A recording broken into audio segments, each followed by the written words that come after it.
எல்லோருக்கும் வணக்கம். போட்டுட்டாங்க நண்பர்களே, பெரிய குண்டா எடுத்துக்கொண்டு ஈரான் மேலே போட்டுட்டாங்க. அடே, நீங்கள் போட்ட குண்டு ஈரான் மேலே இல்லைப்பா, நாங்கள் வாங்கி வச்சிருக்கிற ஷேருக்கு மேலே குண்டு போட்டிங்க நண்பர்களே. இந்த நேரத்தில் தான் ஒரு மிக முக்கியமான தகவல். யாரெல்லாம் ஹெட்ஜ் பண்ணி வச்சுருக்காங்களோ அவங்க பயம் இல்லாமல் இருப்பாங்க. எல்லாம் வாஸ்தவம் தான். திங்கட்கிழமை அன்னைக்கு மார்க்கெட் கிராஷ் ஆச்சுன்னா புதுசாக வாங்க வர்றவங்களுக்கோ அல்லது ஆவரேஜ் பண்ணுறவங்களுக்கோ ஒரு வாய்ப்பு அப்படின்றது ஒரு பாசிட்டிவ் பாயிண்ட்டாக இருந்தாலும் அந்த இறக்கத்தை, அந்த நஷ்டத்தை ஏற்றுக்கணும் தானே.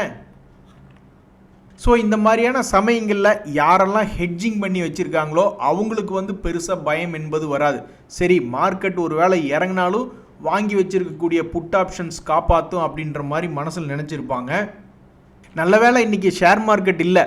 என்றைக்குமே ஒரு நியூஸ் வரும்பொழுது மார்க்கெட் லைவில் இருந்ததுன்னா இம்மீடியட்டாக ஏதாவது இம்பேக்ட் ஆகும். நம்மளால் புரிஞ்சிக்க முடியாது. 500-1000 பாயிண்ட் பட்ஜெட் டே அன்றைக்கெல்லாம் பார்த்தீங்கல்ல, எஸ்டிடி அறிவிப்பு வந்தோன்னே எப்படி கீழே விழுந்தது மார்க்கெட்.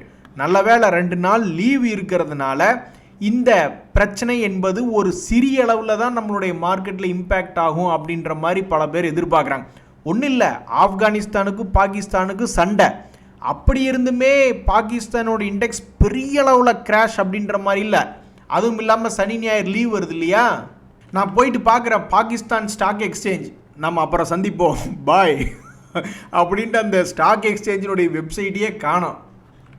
ஸோ போர்னு வந்துடுச்சுன்னா நம்மளுடைய சொத்து பத்துக்கள் ஷேர் மார்க்கெட்டில் பணத்தை போட்டு வச்சுருந்தாலும் சரி, எங்கத்தை போட்டு வச்சுருந்தாலும் சரி, போர்னு வந்துடுச்சுன்னா எல்லாத்தையும் விட்டுட்டு ஓட வேண்டியதுதான். அவ்வளவுதாங்க மனுஷ வாழ்க்கை. ஸோ நிஃப்டி 25,300க்கு கீழே போகும் பொழுதே அது நம்மளுக்கு பிரச்சனையான இடம் தான் அப்படின்னு புட் ஆப்ஷன் வாங்கி வச்சுருக்கிறவங்கெல்லாம் ஒரு மாதிரி தப்பிச்சிருவாங்க. 2 days மூவிங் ஆவரேஜ் கீழே போகுது, ஏதாவது பிரச்சனை வந்துச்சுன்னா என்ன பண்ணுறது அப்படின்னு வெள்ளிக்கிழமையோட ராத்திரி ஏதாவது புட் ஆப்ஷன் எடுத்து வச்சுருக்கிறவங்களுக்கு நிம்மதியான தூக்கம் அடுத்த 2 நாட்களுக்கு. ஆனால் நம்ம என்ன வேண்டிக்கணும்னா, உடனே இந்த நொடியே திடீர்னு மன மாற்றங்கள் ஏற்பட்டு இந்த போர் நிற்கணும், நம்ம ஷேர் மார்க்கெட்டில் போட்டு வச்ச பணமெல்லாம் காப்பாற்றப்படணும் அப்படின்னு வேண்டிக்க வேண்டிதான். நாங்கள் ஏற்கனவே 40-50% லாஸில் தான் உட்காந்துருக்கோம். மறுபடி கப்பலை சுற்றி நிறுத்தி சண்டை போட்டுக்கிட்டு இருந்தீங்கன்னா என்னப்பா அர்த்தம்? நண்பர்களே, ட்ரம்ப் அவர்கள் செஞ்சதில் உருப்படியான ஒரே ஒரு விஷயம் என்ன அப்படின்னு பார்த்தீங்கன்னா, நம்ம ஐடி செக்டர்களை பாடாப்படுத்தி 20-30% வீழ்ச்சி அடைய செஞ்சதுக்கு ஒரு முக்கியமான காரணம் இந்த ஆந்த்ரோபிக் ஏஐ என்பது. இந்த இடத்துல ஒரு ஸ்பெல்லிங் மிஸ்டேக், ஹெச் அப்படின்றது வந்துருக்கணும். ஸோ இந்த ஆந்த்ரோபிக் ஏஐ என்பது மிகப்பெரிய ஒரு வீழ்ச்சி சாஃப்ட்வேர் கம்பெனிஸ்க்கு கீழே விழுக்காட்டுச்சு. நம்ம தான் ஆர்டிஃபிஷியல் இன்டெலிஜென்ஸ் எல்லா ஃபீல்டுலேயும் உபயோகப்படுத்தணும்னு நம்ம நினைக்கிறோமே. ட்ரம்ப் அவர்கள் அவங்களுடைய நாட்டினுடைய டிஃபென்ஸ் செக்டரோட ஒரு ஒப்பந்தம் போட்டிருக்காங்க இந்த ஆந்த்ரோபிக் ஏஐயோட. அப்படி போட்டிருக்கும் பொழுது இவங்களுடைய டிமாண்ட் எப்படி இருக்குன்னா, இந்த பாருங்கள், உங்களுடைய கோடிங் ரிலேட்டடான எல்லா தகவலும் எங்களுக்கு கொடுத்துருங்க.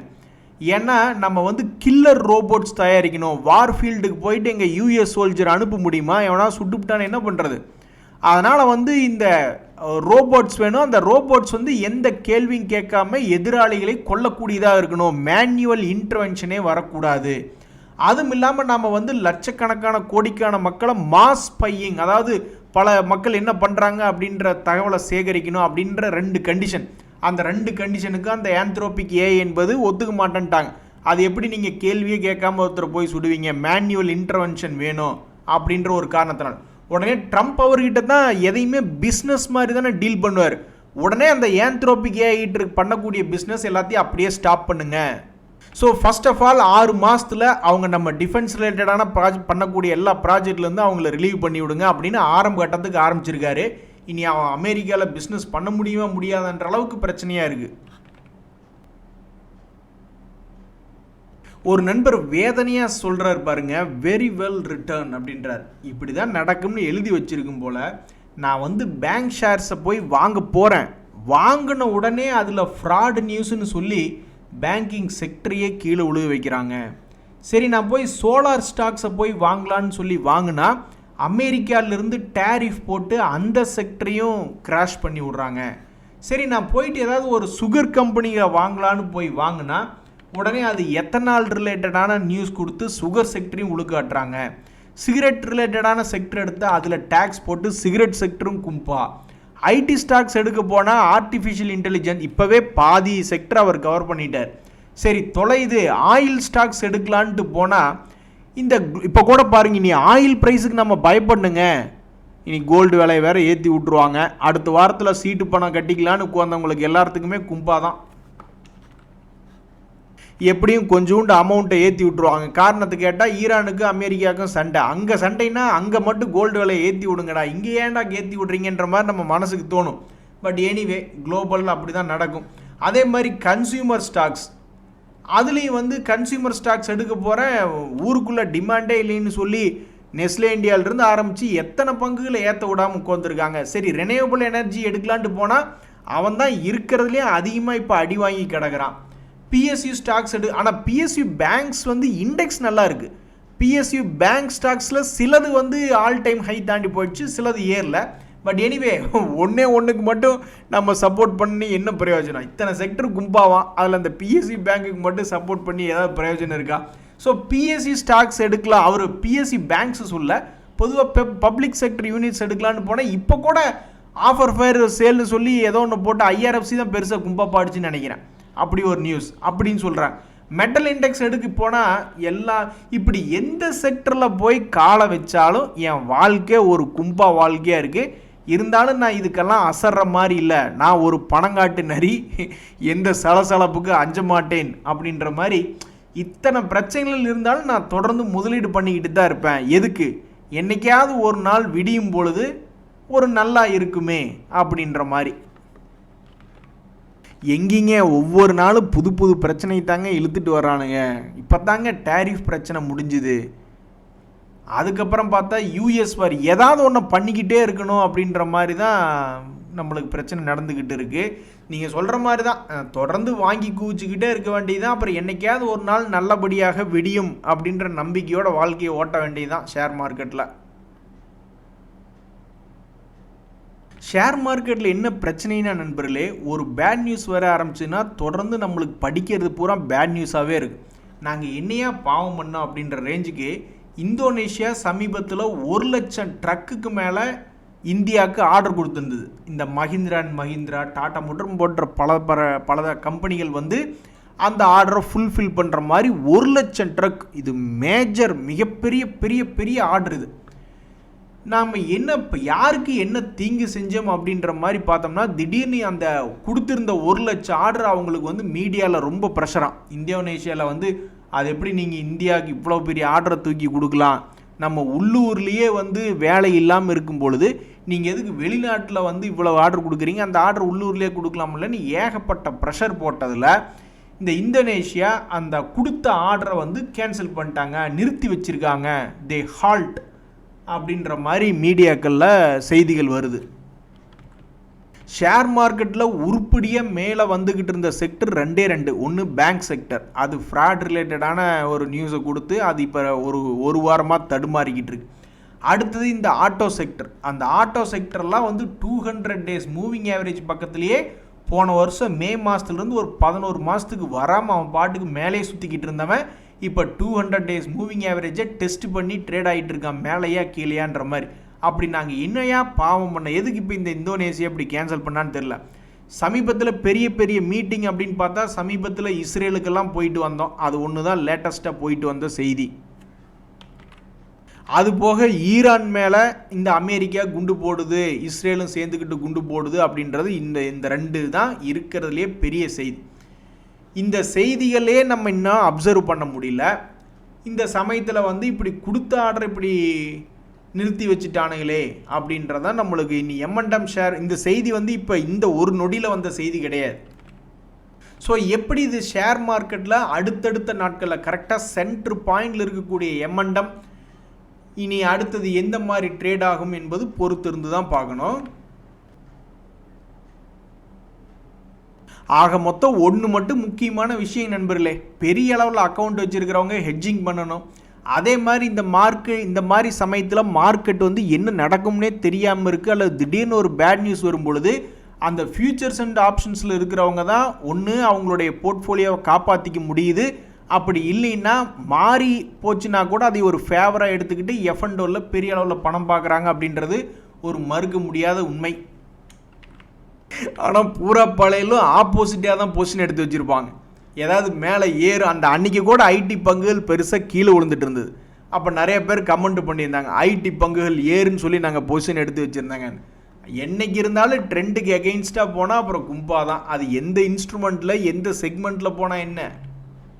நம்ம பேங்க் செக்டர் இப்போ சமீபத்தில் நடந்த ஃப்ராடை படிச்சுட்டு இன்னொரு நியூஸ் படிக்கும் பொழுது எனக்கு இதை கொண்டு வரணுன்னே தான் மனசுக்கு தோணுச்சு.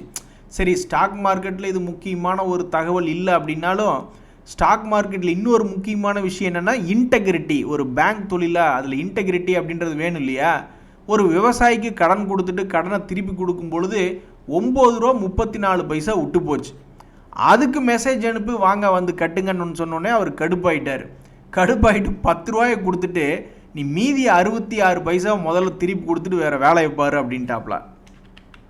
ஏன் அங்கே கோடிக்கணக்கில் உங்ககிட்ட இருந்து பணத்தை திருடிட்டு போயிடுறாங்க. சத்தம் இல்லாமல் எங்காவது இருந்து அந்த பணத்தை தூக்கி யார் எந்த ஏன்னா அது கவர்மெண்ட் அக்கௌண்ட்டு, அதனால் சத்தம் இல்லாமல் கொடுத்து எல்லாம் ஆயிடுச்சு. இதுவே ஒரு தனியாக ஒரு ஆள் இருந்தால் எவ்வளவு கஷ்டப்பட வேண்டியது இருக்குது. அத்தனை, அதாவது சில பேர்லாம் சொல்லுவாங்க, யானை போகிறது கண்ணுக்கு தெரியும், கண்ணுக்கு தெரியாது, ஆனால் ஒரு எறும்பு போகிறதும் உன் கண்ணுக்கு தெரியுமா. அவ்வளோ பெரிய மிஸ்டேக் இருக்கிறது கண்ணுக்கு தெரியாது, ஒரு குட்டியூண்டு மிஸ்டேக் தான் உன் கண்ணுக்கு தெரியுமா அப்படின்னு சோஷியல் மீடியாவில் போட்டு கிளின்னு கிழிச்சிக்கிட்டு இருக்காங்க. நண்பர்களே, ஷேர் மார்க்கெட்டில் ஏகப்பட்ட பேர் விவரமாயிட்டாங்க. நிறைய பேர் பார்த்தீங்கல்ல, ஐபிஓக்கு கூட அப்ளை பண்ணுறதில்ல, நேராக போய் கிரே மார்க்கெட் ப்ரீமியம் பார்க்குறாங்க. அங்கே ஒரு 20% கூட இல்லைன்னா அப்புறம் என்னத்துக்கு எனக்கு அந்த ஐபிஓன்னு நிறைய பேர் இப்போ ஐபிஓ கூட அப்ளை பண்ணுறதே இல்லை. எல்லாத்தினாலையும் டெவலப் பண்ண முடியாத ஒரே ஒரு விஷயம், அதாவது டிசிப்ளின் இப்போ கொண்டு வந்துட்டாங்க. நிறைய பேர் வந்து தேவையில்லாத பங்குகளில் பணத்தை போடக்கூடாது அப்படின்ற அந்த டிசிப்ளின் கொண்டு வந்துட்டாங்க. ஆனால் அந்த சைக்காலஜியை கொண்டு வர முடியல. இன்னும் நான் நிறைய இடங்களில் பார்க்குறேன். அதாவது எதில் ஃபெயில் ஆகிறாங்க அப்படின்னு பார்த்தோம்னா, சரி ஒரு பங்கு வந்து ஏறிக்கிட்டே இருக்குது, பார்க்குறப்போலாம் ஏறிக்கிட்டே இருக்குது, அதில் மொமெண்டம் இருக்க மாட்டிருக்கு அப்படின்னு சொல்லிட்டு நிறைய பேர் உள்ளே என்ட்ரு ஆகும் பொழுது, அப்போ ஏறிட்டே இருக்குதுன்னு தானே சொல்லி பார்த்துட்டு உள்ளே என்ட்ரு ஆகுறாங்க. அது கொஞ்சம் திரும்பின உடனே ஒரு 2-3% ஸ்டாப் லாஸ் போட்டு வெளியே வந்துடுறதானே கரெக்டு. அவங்க பார்க்கும்போது ஏறிக்கிட்டே இருக்குது, அப்போ அவங்க என்ட்ரு ஆனதுக்கப்புறம் அது ஏறவே இல்லை, இறங்குச்சுன்னா அப்போ ஸ்டாப் லாஸ் போட்டு வெளியே வந்துடுறதானே கரெக்டு. இல்லைன்னா என்ன ஆகும், உச்சாணி கொம்பில் வாங்கினது அப்புறம் அவங்களா தான் இருக்கும். அப்புறம் 4-5 வருஷம் கழித்து வாங்கின வேலை வரும்பொழுது விற்றுட்டு வாங்கின வேலைக்கு விற்றுட்டு போகிற மாதிரி ஆகிடும்.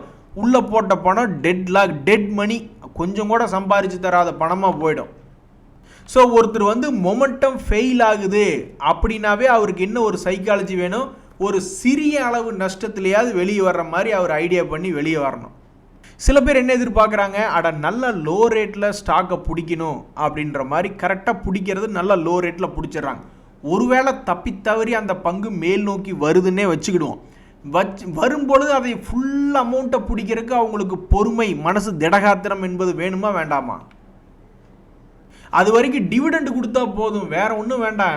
நல்ல லோ ரேட்டில் எடுத்தாச்சு, அது மேலே ஏறுற வரைக்கும் அவன் கொடுக்குற டிவிடெண்டை வாங்கிட்டு உட்காந்துக்க வேண்டியதான், மேலே வரப்போ விற்றுக்கலான்ற ஒரு ஸோ லோ லெவலில் வாங்கிட்டா அந்த அடுத்த டார்கெட் வர்ற வரைக்கும் தன்னுடைய பழைய இழந்த ஹையை மீட்டெடுக்கிற வரைக்கும் வெயிட் பண்ணக்கூடிய ஒரு திறமை வேணும். அதே மாதிரி மொமெண்டமில் ஒரு தடவை உள்ளே என்ட்ரு ஆனதுக்கப்புறம் கீழே விழுகிற மாதிரி இருந்தால் பார்த்துட்டே இருக்கக்கூடாது. சரி நீ எவ்வளோதான் விழுகிறேன்னு நானும் பார்க்குறேன் அப்படின்ற மாதிரி பார்த்துட்டு இருந்தால் அவன் ஆல்மோஸ்ட் 40-50% லாஸ் பண்ணி விட்டுறான். ஸோ நம்ம இந்திய ரீட்டைலர் ட்ரேடர்ஸ் எல்லாம் டிசிப்ளின் ஓரளவு கொண்டு வந்துட்டாங்க. அடுத்தது இனி இந்த சைக்காலஜி லெவல் ரொம்ப ஸ்ட்ராங்னஸ், கடைசி பாலில் கூட நம்ம ஜெயிச்சிடலாம் அப்படின்ற நம்பிக்கையை வர்ற மாதிரி இருக்கிற மாதிரி கொண்டு வரணும். அதே மாதிரி ஃபஸ்ட் எடுத்தோன்னே இறங்க ஆரம்பிச்சிருச்சா, ஆளை விட்றா சாமின்னு 2% அல்லது 3% இல்லை. அதாவது ஒரு போர்ட்ஃபோலியோவில் 1 லட்ச ரூபா ஒரு போர்ட்ஃபோலியோ இருக்குன்னா அதில் எந்த ஒரு பங்குமே வந்து 2%க்கு மேலே நம்முடைய போர்ட்ஃபோலியோவில் டேமேஜ் பண்ணி விடக்கூடாத மாதிரி தான் அந்த மொமெண்டம் போன்ற பங்குகளில் இருக்கணும். நண்பர்களே, நம்மள பல பேர் நீங்கள் நினைக்கிறீங்களோ இல்லையோ, நான்லாம் அப்பப்போ என்ன நினைப்பேன்னா, ஒரு ஷேர் வாங்கிறதுக்கு முன்னாடியே ஆத்தா மகமாயி வாங்கின ஷேர் கீழே போயிடக்கூடாது ஆண்டவா அப்படின்ற மாதிரி தான் நான் நினச்சிக்குவேன். வாங்கினதுக்கப்புறம் கும்பா குட்டி ஆயிடுச்சு, மறுபடியும் அதை மீண்டு ஆவரேஜ் பண்ணி மீண்டு வர்றது என்பது it's a long story. So இந்த சமயத்தில் வந்து பெரிய பெரிய பணம் முதலைகள், இப்போ ஒரு உதாரணத்துக்கு எல்ஐசி பார்த்தீங்கன்னா, இந்த பரதீப் பாஸ்பேட் அப்படின்ற ஒரு பங்கு கரெக்டாக உச்சத்தில் இருக்கும்போது ஹெவியாக வால்யூம் நடந்திருக்கு, ஏதோ ஒரு குரூப் கைமாற்றி விட்டுட்டு போயிடுச்சு. இந்த பங்கினுடைய லாபம் அப்படின்னு பார்த்தீங்கன்னா அது ஒரு லாபம் செஞ்சு கொண்டு இருக்கக்கூடிய பங்கு தான், ஆனால் கன்சிஸ்டன்ட் கிடையாது. திடீர்னு லாஸ் மேக்கிங்காக இருக்கும், திடீர்னு ப்ராஃபிட் மேக்கிங்காக இருக்கும், ரொம்ப ப்ராஃபிட்டாக இருக்கும், அப்புறம் வெறும் 5 கோடியெல்லாம் லாபம்னு ஒரு பெரிய கன்சிஸ்டன்ட் இல்லை. இந்த சமயத்தில் வந்து நம்மளுடைய எல்ஐசி ஏன் இது போன்ற பங்குகளில் உள்ளே போயிருக்காங்க, ஏன் இது போன்ற பங்குகளில் ஹோல்டிங்கை குறைச்சிருக்காங்க, ஏன் அப்புறம் மொத்தமாக வெளியே வந்திருக்காங்க போன்ற தகவல்லாம் வந்து நம்மளுக்கு கிடைக்காது. பட் அதே சமயம் சில பேர் அந்த ஷேர்ஸை நம்ம எப்படி ஒரு லாஸ் மேக்கிங் ஷேர்ஸை ஹோல்டு பண்ணி பார்த்துக்கிட்டே இருக்கோம் திரும்பி வருமா இல்லையா அப்படின்ட்டு. சில பேர் வந்து மொத்தமாக அதை வித்துட்டு கூட போயிடுறாங்க. இங்கே பாருங்கள், இப்போ இந்த பரதீப் பாஸ்பேட் அப்படின்றது ஒரு குறிப்பிட்ட ஹையிலிருந்து இறங்கிய பின்பு அந்த ஒரு குறிப்பிட்ட சமயத்தில் இவன் எதப்போ ஒரு காலத்தில் இந்த பங்கை பார்த்துக்கிட்டு இருந்த நேரத்தில் ஒரு மீன் மண்டை பேட்டர்ன் என்பது போட்டுருந்துருக்கான். அந்த மீன் மண்டையை உடச்சி ஒரு மாதிரி மேலே வந்தவன் மீன் மண்டைன்னு ஒன்று போட்டுட்டானாவே அவன் பெரிய வாலட்டிலிட்டிக்கு சொந்தக்காரன் தான். அந்த வகையில் அது வந்து ஒரு 160 ரூபா ரேஞ்சிலிருந்து மிகப்பெரிய ஒரு கிராஷ் ஆகி 120 ரூபாயில் ட்ரேட் ஆகிக்கிட்டு இருக்குது. ஸோ பெரிய ஆளுகை இப்படி தான் பண்ணுறாங்க. மேலே ஏறும் பொழுதும் பொசிஷனை வந்து வச்சிருக்கிறவங்க இருக்கிறாங்க, அந்த பொசிஷன் கீழே வரும்பொழுதும் தொடர்ந்து கண்டினியூஸாக ஹோல்டு பண்ணுறவங்களும் இருக்காங்க. அதே சமயம் சில பேர் வந்து அந்த ஸ்டாக்கை விட்டே வெளியே போயிடுறாங்க. அவங்க வெளியே போனதுக்கப்புறம் எடுத்து பார்த்தோம்னா இன்னுமேவும் சில நேரங்களில் இறங்கி கிடக்கு. ஸோ அப்போ அந்த எல்ஐசி வந்து வேற யாருக்கோ கைமாற்றி விட்டு போயிட்டாங்க. அவங்க கைமாற்றி விட்ட விஷயம் கரெக்டான விஷயம் அப்படின்ற மாதிரி ஷேர் மார்க்கெட்டில் இப்போ தெரிய வருது. நண்பர்களே, சமீபத்தில் பவர் செக்டர் எந்த அளவுக்கு இருந்தது தெரியுங்களா? அவனுக்கு பாட்டுக்கு மிகப்பெரிய அற்புதமான லாபத்தை எல்லாம் சம்பாரிச்சு கொடுத்தவங்க தான். ஆனால் இப்போ பாவம் தர தட்டி நிற்கிறாங்க. அப்படி இருக்கக்கூடிய சில பவர் கம்பெனிஸ் பார்க்கும்பொழுது இந்த ஜேபி பவர்னு ஒன்று, அவன் பாட்டுக்கு சிவனேன்னு ஒரு குறிப்பிட்ட சந்து பொந்துக்குள்ளேயெல்லாம் போயிட்டு வந்துக்கிட்டு இருந்தவன் தான். அப்புறம் இந்த கம்பெனியினுடைய ஒரு பேரண்ட் கம்பெனியை வேற ஒருத்தர் ஓவர்டேக் பண்ணுறாங்க அப்படின்ற மாதிரிலாம் செய்திகள் வரும் பொழுது செதறிட்டான். அவன் ஏறின வேகம்னு பார்த்தீங்கன்னா 14 ரூபாயிலிருந்து ஏற ஆரம்பித்தவன் 28 ரூபா வரைக்கும் போயிட்டான். பணத்தை அப்படியே டபுள் பண்ணி விட்டவன். அப்புறம் அப்படியே அந்த நியூஸ் முடிஞ்சதுக்கப்புறம் அங்கே எனக்கு என்ன வேலை அப்படின்னு சொல்லிட்டு அவன் பாட்டுக்கு மறுபடியும் 28 to 14 மறுபடியும் வந்துட்டு மறுபடியும் அங்கிருந்து இன்னொரு ரவுண்டு 22ன்னு போயிட்டு இப்போ எந்த ரவுண்டுமே பண்ணாமல் 2025 2 ரவுண்டு அற்புதமான ரவுண்டு போனவன் 2026 இப்போ வரைக்கும் ஒரு உருப்படியான ஏற்றம் என்பதே இல்லை. ஏறலான்னு அவன் நினைச்சானா கூட உலக சூழ்நிலைகள் விடமாட்டேங்குது போல. ஸோ இந்த ஜேபி பவர் அப்படின்ற பங்கினுடைய ஏற்றம் என்பது இதுக்கு முன்னாடி மிகப்பெரிய சரிவுக்கு பிறகுதான் வந்திருக்கு. ஒரு முறை 2 days மூவிங் ஆவரேஜ்லேருந்து 27% இறங்கினா, அப்புறம் ஒரு சிறிய ஏற்றம் இருந்தது. அப்புறம் ஒரு தடவை 18% இறங்கினா, அப்புறம் ஒரு பெரிய ஏற்றம் இருந்தது. அதுக்கப்புறம் கிட்டத்தட்ட ஒரு வருடம் கழித்து இப்போ தான் மறுபடியும் தன்னுடைய சென்டர் பாயிண்ட்லேருந்து 2 days மூவிங் ஆவரேஜ்லேருந்து ஒரு 18% என்பது இறங்கி ட்ரேட் ஆகிட்டு இருக்கு. இதுக்கப்புறம் இந்த பங்கினுடைய விலை கரெக்டாக ஒரு சென்டர் பாயிண்டில் இருக்கக்கூடிய இந்த ஜேபி பவர் இனி அடுத்தடுத்த நாட்களில் பெருசாக ஒரு இறக்கத்தை கொடுத்துட்டு மறுபடியும் ஏற்றத்தை தருமா அல்லது இங்கிருந்தே ஏற்றத்தை தருமா என்பதெல்லாம் பொறுத்திருந்து தான் பார்க்கணும். தற்போதைக்கு இந்த பங்கினுடைய ஃபண்டமெண்டல் டேட்டா என்பது தலையிலே குண்டை தூக்கி போடும் அளவிலே அதனுடைய லேட்டஸ்ட் குவார்டர்லி ரிசல்ட்டில் 3 கோடி மட்டுமே லாபம். முதலில் 120 கோடி 150 கோடி 278 கோடின்னு லாபம் பண்ணிக்கிட்டு இருந்தவங்க சேல்ஸையும் கம்மியாக காமிச்சு லாபத்தையும் வெறும் 3 கோடின்னு காமிச்சிருக்காங்க. எஃப்ஐஎஸை பொறுத்த வரைக்கும் பெரிய மாற்றம் இல்லாமல் 6% ஹோல்டிங். அந்த ரிசல்ட்டை பார்த்துட்டு இனி என்ன பண்ணுறாங்க அப்படின்றது பொறுத்து இருந்து தான் பார்க்கணும். டிஐஸுமே 17% என்பது ஹோல்டு பண்ணிக்கிட்டு இருக்காங்க. சுஸ்லான் அப்படின்ற பங்கை பொறுத்த வரைக்கும் அவங்க இதுக்கு முன்னாடி மிக மோசமாக 2 days மூவிங் ஆவரேஜ்லேருந்து ஒரு முறை 20% இறங்கிட்டாங்க. அதுக்கப்புறம் மார்க்கெட் கொஞ்சம் சப்போர்ட் பண்ண உடனே ஒரு மாதிரி மேலே ஏறிடுச்சு.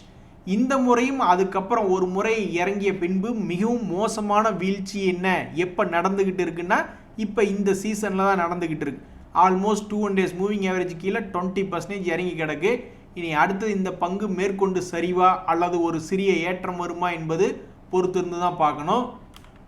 சுஸ்லான் அப்படின்ற பங்கினுடைய சமீபத்தினுடைய குவார்டர்லி ரிசல்ட்ஸ் என்பது 445 கோடி லாபம் அப்படின்ற மாதிரி கொடுத்துருக்காங்க. ஸோ 2 பவர் கம்பெனிகள் ரெண்டுமே இறங்கி கிடக்கு. ஒருத்தன் வந்து குவார்டர்லி ரிசல்ட்டை பார்க்கும்போது ஏன்டா இப்படி பண்ணி வச்ச அப்படின்ற மாதிரி ஒரு கம்பெனி, இன்னொரு ரெண்டுமே ப்ரைஸ் வைஸ் 2 பேருமே இறங்கியிருக்கான்.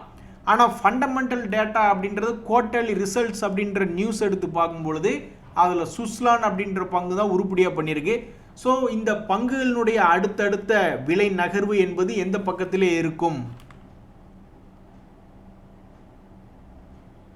ஒரு வாரம் முழுவதும், ஒரு வருடம் முழுவதும், ஒரு மாதம் முழுவதும் ஒரே ஒரு அதிபர், இந்த உலகத்தில் இருக்கக்கூடிய ஒரே ஒரு அதிபர்னால தான் அத்தனை செய்திகளும் அத்தனை மூமெண்ட்டுகளும் வருதுன்னா அது ட்ரம்ப் அவர்களை தவிர்த்து வேறு எதுவுமே பண்ண முடியாது. இதுக்கு ஒரு மீனிங் என்னென்னா, அவர் ரொம்ப ஆக்டிவாக இருக்கார் அப்படின்ற மாதிரி நம்ம எடுத்துக்க வேண்டியதுதான். நீங்கள் ஆக்டிவாக எங்கள் போர்ட்ஃபோலியோ மேலே குண்டு போட்டது ஒன்று தான் மிச்சம். மிகவும் நன்றி, வணக்கம்.